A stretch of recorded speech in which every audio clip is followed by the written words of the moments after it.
Hello friends, good morning. Welcome to my channel Ankush Agrawal share market. बात start करते हैं US के मार्केट से।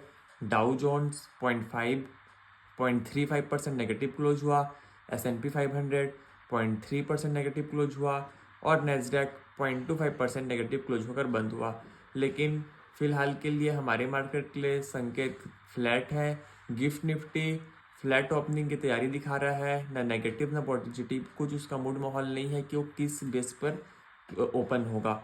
लेकिन बात करते हैं, आज 3 बड़े आईपीओ खुल रहे हैं। विशाल मेगा मार्ट का आईपीओ खुल रहा है, साई लाइफ साइंसेस का आईपीओ खुल रहा है और वन मोबीक्विक का आईपीओ खुल रहा है। तो तीनों आईपीओ आज एक साथ खुल रहे हैं। तो देखते हैं कि बाजार से इतना पैसा जब निकलेगा तो बाजार में क्या इम्पैक्ट आएगा, इनके सब्सक्रिप्शन डेटा क्या रहते हैं, जीएमपी क्या रहता है। तो इसके ऊपर डिटेल एनालिसिस करेंगे तीनों आईपीओ के ऊपर कि अवॉइड करना चाहिए कि सब्सक्राइब करना चाहिए कि छोड़ना चाहिए, क्या करना चाहिए, बात करेंगे इसके ऊपर डिटेल में। लेकिन फॉर द मोमेंट के लिए बात करते हैं सरकारी बैंकों के ऊपर। तो एक डेटा निकल के आ रहा है कि जो पीएसयू बैंक्स है उसका एनपीए बढ़कर हो गया है ₹3.16 लाख करोड़, जो कि उनका टोटल जो आउटस्टैंडिंग डेट है उसका 3.09% है।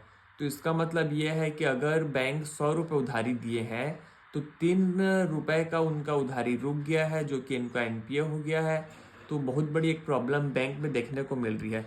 ये न्यूज आई है राज्यसभा से पंकज चौहान के द्वारा और ये डेटा जो है ये 30 सितंबर का है, जो ये डेटा निकल के आ रहा है। तो जिसमें और प्राइवेट बैंक का एनपीए हो गया है 1.34 लाख करोड़, जिसका आउटस्टैंडिंग डेट का परसेंटेज है 1.86%। तो एक बहुत बड़ा प्रॉब्लम बैंकों में देखने के लिए मिल रहा है। पीएसयू में सबसे ज़्यादा एनपीए है एसबीआई का, जो कि सबसे ज़्यादा अकाउंट मैनेज करती है इंडिया में। तो देखना ये पड़ेगा कि बैंकों को इससे प्रॉब्लम हो रहा है तो इसका जो क्वार्टर का रिजल्ट आएगा उसमें क्या आता है। और अब सबसे बड़ी नई जो डिफ़िकल्टीज़ है वो संजय मल्होत्रा की है, जो कि आज स्वर्ण करेंगे एज न्यू आरबीआई गवर्नर। तो देखना ये पड़ेगा कि वो बैंकों के बढ़ते एनपीए को लेकर क्या करते हैं और जो इतना इन्फ्लेशन बढ़ रहा है उसके ऊपर क्या करते हैं। तो बहुत एक बड़ा टास्क उनके लिए भी रहेगा और ऑब्वियसली बैंकों के लिए तो टास्क है ही इतना एनपीए बढ़ने के बाद।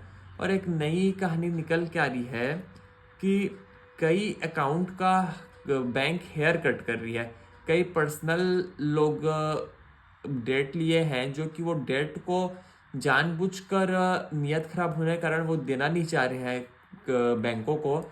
तो बैंक 85% तक हेयर कट कर रही है।